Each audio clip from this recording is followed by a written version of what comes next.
So this is going to be a weird video because I've had to get rid of some of my things. If you saw my last video, when I go through something like that, I basically get rid of my smartphone and I just use this for a while, go out and take walks, and everything.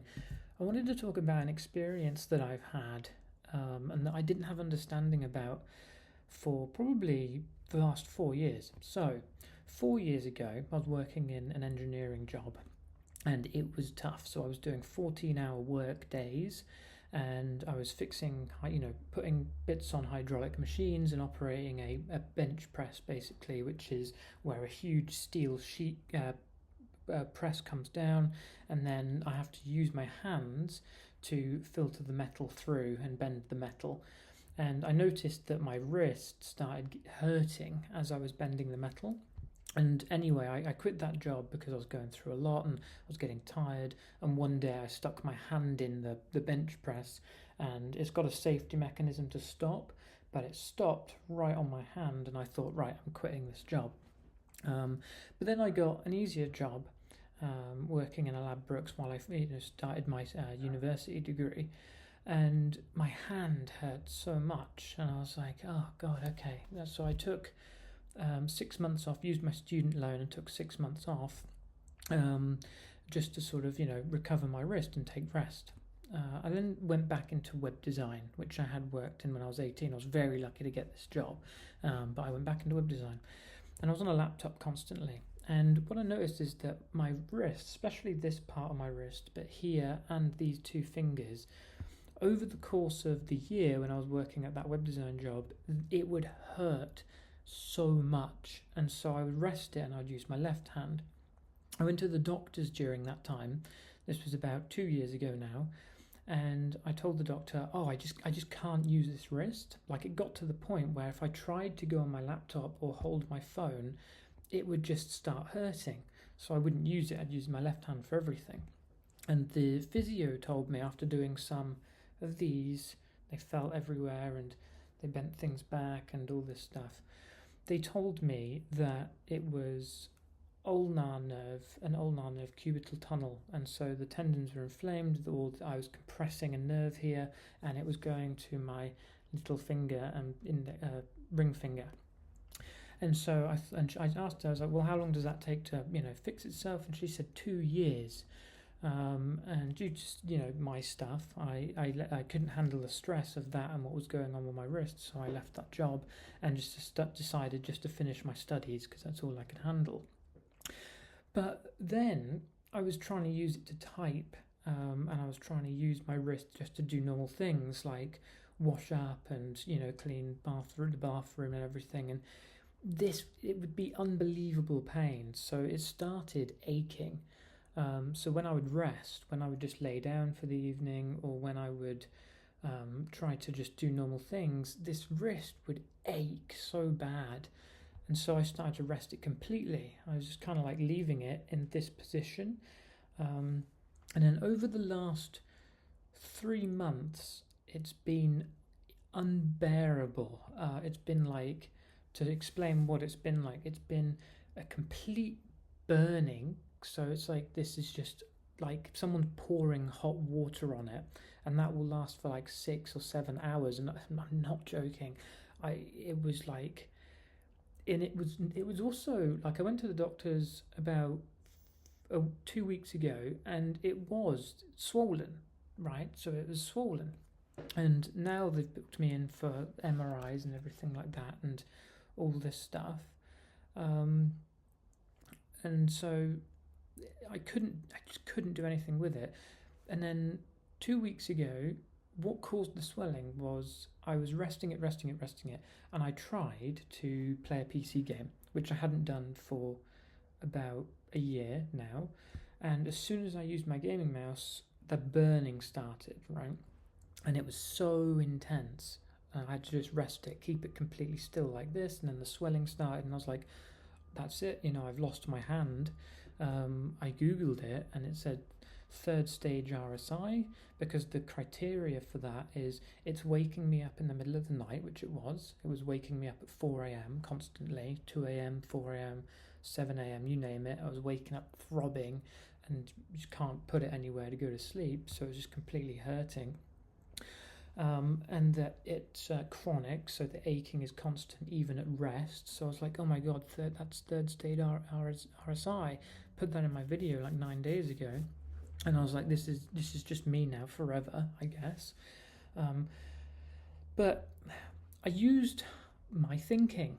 Now, this is where things get really interesting and how there is an overlap, a massive overlap. So, if you've seen my other videos on what causes hallucinations, the main cause of hallucinations is that there is a gap in the reality fabric that's constructed in the mind, and the brain, from fear and distrust, creates a expectation about what's going to be seen or visualized, right? Because the brain is a predictory engine. It's a thing that predicts. Like, for example, when you're looking at things, you aren't seeing the exact moment as things are happening. Your brain has a lot of processing wiring going from your eyes into your visual cortex, and it takes, I think it's like a second for it to actually see what's happening right in front of you from the time the signal travels from your eyes to your brain.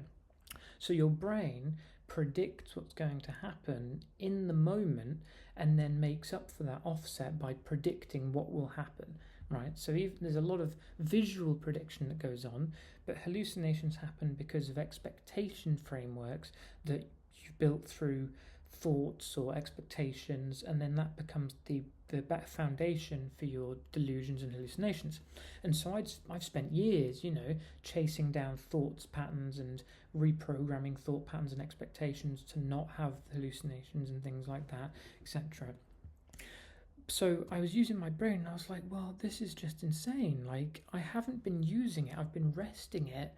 And I came across this channel called 1HP Gaming, which treats RSI and wrists of computer users and esports gamers. And I was like, okay, well, this seemed really good, because he was talking about how muscles get deconditioned with rest. They don't get better with rest. And so the less you use it, the weaker it gets, and then you're essentially reducing the load that it can handle. And I must have got to the point, this is what I thought, that just doing this, literally, that's what I would do, just doing that would flare up these top flexor tendons, and that would spike the pain up. And I tried that. I tried like gentle exercises, but I couldn't really, because it was so inflamed. And I had tried that. I read about that like months ago, so I'd been trying that constantly, like doing these exercises, and it made some difference, but it didn't stop the trigger. I still couldn't hold my phone. I still couldn't use my computer. And then I started thinking about what that would really be, and I thought, is there a psychological component to pain? And it turns out that this is just unbelievable when you read it, like it's such a rabbit hole. There's 1.5 billion people in the world suffering from chronic pain. Okay, so back pain, wrist pain, you name it. And when you Google it, just Google this: can psychological expectation cause pain? Yes, it can, massively. There are things called dim sims, which are thoughts, right? Danger in me thoughts and safety in me thoughts. And those thoughts create expectations on an injury that can create pain and even physical swelling, you name it, right? It can create the exact same pain response as an actual injury. And so when I saw that, I was like, okay, let me track all that down. And I applied exactly the same thinking as I did towards psychoses to the injury. And it's fine. Like I just actually cannot believe it. It's weak. Like, this hand's really weak. It feels like a bit like a wooden hand. But I literally had been resting it. Couldn't open my hand 3 days ago. Could not open my hand, like, without it feeling like it was burning, swelling and stuck. But I had to keep it in this position I've kept it in that position now for 2 weeks, because I couldn't do anything with it. I've got braces and all sorts of, and I've got all these kinds of things that I've been using. But I applied that exact same thinking to the issue that I was having, this RSI injury. The swelling went down overnight. I'm not even joking. I've got an AI chat log here that I'll share underneath the video. So I'll put my conversation with AI, and then you can read about it for yourself. But effectively, there's another person called Dr. Sarno who had mentioned that pain was a response to childhood issues. Apparently, there's a 40-60% correlation between childhood trauma, even up to 70%, and chronic pain issues. But it's insane to think, actually, that expectation can drive pain. Because, right, what happened is I got the pain in my hand from engineering, right? And then I let the fear of it kind of go, oh, okay, that's something bad. I need to stop using it. So I stop using it more and more and more. It gets weaker. And then just as when you start doing anything, there's like pains and aches, right? I allowed the pain and the aches to make me retreat, similar to how your mind does to fear.